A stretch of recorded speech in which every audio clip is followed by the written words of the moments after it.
یا ہر سفر مل کے نہیں کہیں کوئی دوست ریڈیو کے پرانے دوست کہیں مل کے کسی دوسرے شہر گئے ہوں یا دوسرے ملک گئے ہوں جب آپ تھے لاہور میں؟ وہ ریڈیو کے پروڈیوسر جو ہیں وہ تو ظاہر میرے ساتھ جاتے ہی تھے، ریڈیو کے کامنٹیٹر ہوتے تھے، ظاہر ہم جہاں بھی جاتے تھے پھر گھومتے. اچھا مجھے اتنا گھومنے پھرنے کا شوق ہے نہیں، لیکن جب ظاہر کسی کے ساتھ جا رہے ہوں تو پھر آپ کو وہ کھینچ کے لے ہی جاتے ہیں.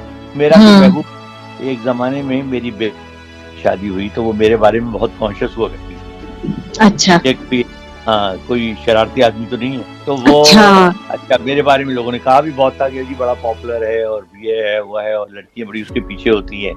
اچھا تو وہ مجھ سے تو کبھی انہیں پوچھنے کی ہمت نہیں ہوئی. وہ اس زمانے میں جو ہے وہ ہم اکثر جب بھی کوئی میچ ہوتا تھا لاہور میں تو ہم کمنٹیٹر وغیرہ کو نا بلا لیا کرتے تھے اپنے گھر کھانے پہ. تو وہ میرے موقع پا کے ان سے پوچھتے یہ ڈائریکٹ اچھا اور کیسا رہا، کیا حسن کیا کرتے رہتے ہیں، آپ لوگوں کے ساتھ گھومتے ہوں گے یہ. تو انہیں جواب کیا ملتا تھا، یار تمہارا میاں تو بہت ہی بور آدمی ہے، وہ یا تو گھر کمرے دیکھتا رہتا ہے یا کتابیں پڑھتا رہتا ہے ہوگا اس بات پر. ہاں پھر اس کے بعد ان کو تھوڑا تھوڑا اطمینان ہوا کہ بندہ ٹھیک ہے، بندہ صحیح ملا ہے مجھے. اچھا ریڈیو کے اس وقت کون سے ایسے پروگرام تھے جو بڑے پاپولر تھے، کیا فارمیٹ تھا ان کا، ذرا کچھ بتائیں مجھے.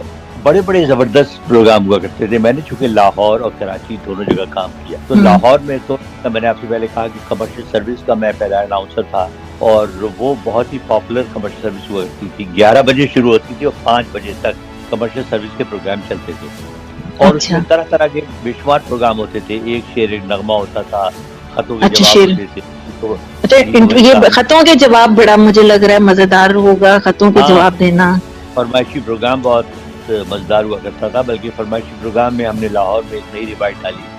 جو ہمارے ڈائریکٹر ہوتے تھے ایوب رومانی صاحب، وہ بہت ہی مطلب ماشاءاللہ آدمی تھے اور بہت پیور براڈ کاسٹ. تو انہوں نے فرمائشی پروگرام کو بوسٹ کرنے کے لیے انہوں نے پرانی جو فلم اسٹارز تھیں مشہور انہیں بک کرنا شروع کر دیا. اچھا یہ بھی ایک نیا آئیڈیا. ان میں صابرہ سلطانہ، رخسانہ، جو ہے ناصرہ ایک ہوتی تھی، اس کے بعد ایک سکوئی ہوتی تھی، ایک سائقہ ہوتی تھی. یہ سب اچھی اس زمانے میں بہت مشہور ہوا کرتی تھی. رانی ریاض ہے.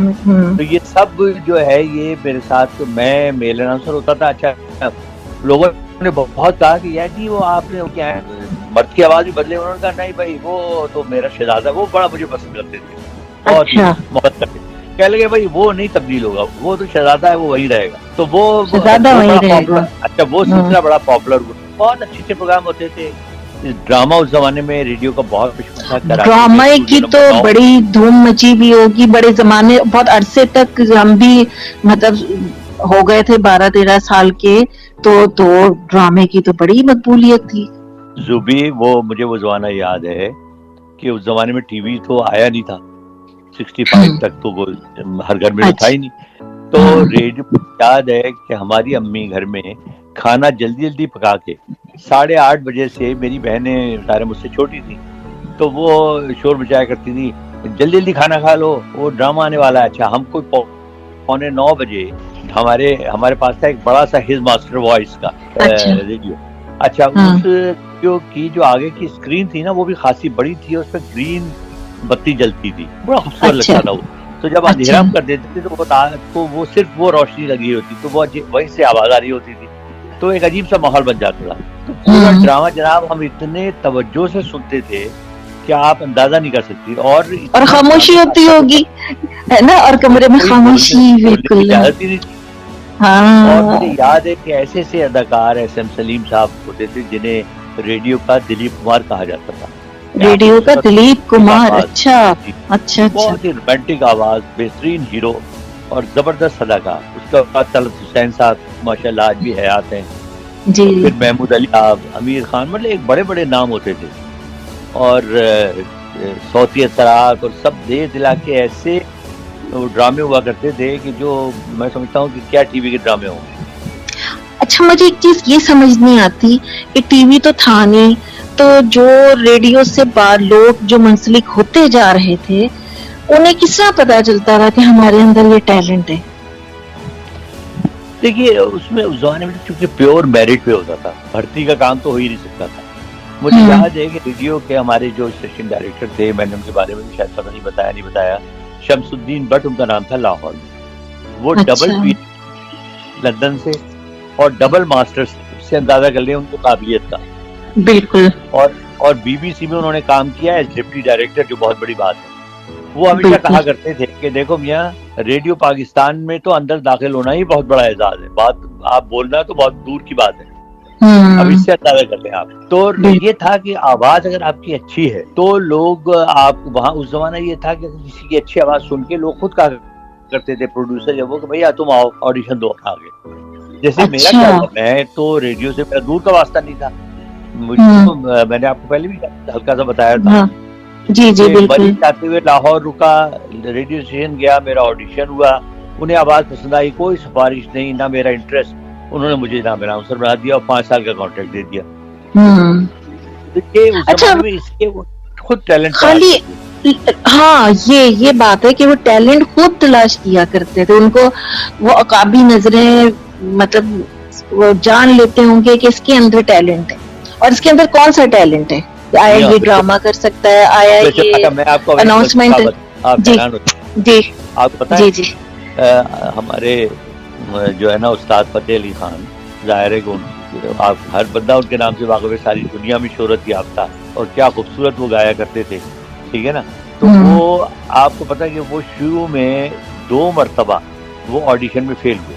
ان کو کہا گیا تو آواز اچھی نہیں ہے. جی ہاں. اور بعد میں جناب انہوں نے بہترین شہرت حاصل کی, کلاسیکل سنگر کی حیثیت سے بھی اور غزل گانے کی حیثیت سے بھی. نصرت فتح علی خان کے ساتھ بھی یہی ہوا تھا. نصرت فتح علی خان صاحب فیصل آباد سے آیا کرتے تھے. مجھے آج تک یاد ہے, میں نیا ریڈیو پہ آیا تھا, 2 بھائی گول سے, اچھا وہ یہ تھے, ایک چھوٹے بھائی تھے. ان دونوں کے 3 مرتبہ ان کا آڈیشن میں فیل کیا گیا. ان کی تو آواز ہی ٹھیک نہیں ہے. 3 مرتبہ. اچھا. اور وہ بار بار آڈیشن دیتے رہے, ہمت نہیں ہاری انہوں نے. بس وہ یہی تھا لگن. اس اصل میں ریڈیو پہ بولنا بہت بڑی بات تھی. آپ کو میں بتاؤں, ایک بار میں صبح 11 بجے پہنچتا تھا ریڈیو پہ, کوئی 11 بجنے میں 5-10 منٹ پہ. تو وہاں پہ باہر بسیں کھڑی ہوتی تھی. ان بسوں میں پتہ چلتا تھا کہ جی سینکڑوں لوگ دیہاتوں سے بسوں میں بھر کے ریڈیو اسٹیشن دیکھنے کے لیے آئے. اور مجھے یاد ہے کہ ہم وہ شیشے کا, آپ نے بھی دیکھا ہوگا ریڈیو اسٹیشن شیشے کا وہ لگا ہوتا ہے, شیشہ لگا ہوتا ہے. جی جی بالکل. جی جی جی. وہ ہمیں لگتا تھا جس انداز سے وہ جھانک کے آپس میں دیکھ رہے ہوتے تھے, ہمیں لگتا تھا جیسے ہم چڑیا گھر میں بیٹھے ہوئے ہیں اور یہ ہمیں دیکھنے کے لیے آئے ہیں.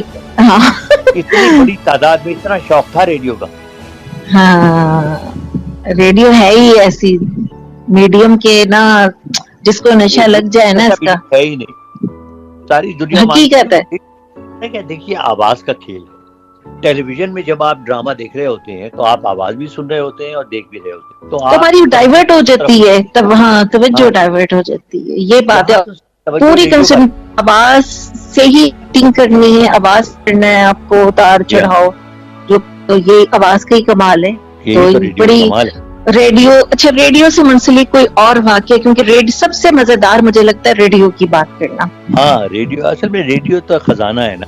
ریڈیو میں تو چونکہ اتنے عرصے میں رہا تو بے شمار جو ہے نا مزیدار چیزیں پیش آئی. میں اچھا, کس طرح, ہاں بالکل بتائیے. اور یہ کس طرح ترتیب دیے جاتے تھے پروگرام, کہ کوئی ڈرامہ کرنا ہے تو پہلے تو ظاہر ہے کہ ایک سٹوری بنا رہا ہے, پھر اس پہ امپریشن کس طرح ڈالا جا رہا ہے, کسی کو کی بہت زبردست کٹ لگ رہی ہے, پھر وہ کس طرح کیا جا رہا ہے. گھنگرو کی آواز ہے تو باقاعدہ گھنگرو لے کر آتے ہوں گے, چھن چھن آواز آتی ہوگی. وہ بہت پروفیشنل طریقے سے کام ہوتا تھا. ریڈیو کے کوارٹر کے پروگرام بنتے تھے جس طرح ٹی وی کے بنتے ہیں, اور اس کے لیے پہلے باقاعدہ میٹنگ, پروگرام کی میٹنگ, اسٹیشن ڈائریکٹر اپنی بریفنگ دیتا تھا کہ بھائی میں یہ چاہتا ہوں, مطلب یہ تبدیلیاں ہونی چاہیے. پھر پروڈیوسر جوڑ کے بیٹھتے تھے, باقاعدہ پروگراموں کی شیٹ بنتی تھی کہ بھائی یہ پروگرام ہوں گے, یہ تقریر ہوگی, یہاں یہ ہوگا, یہاں یہ ہوگا, ٹھیک ہے نا.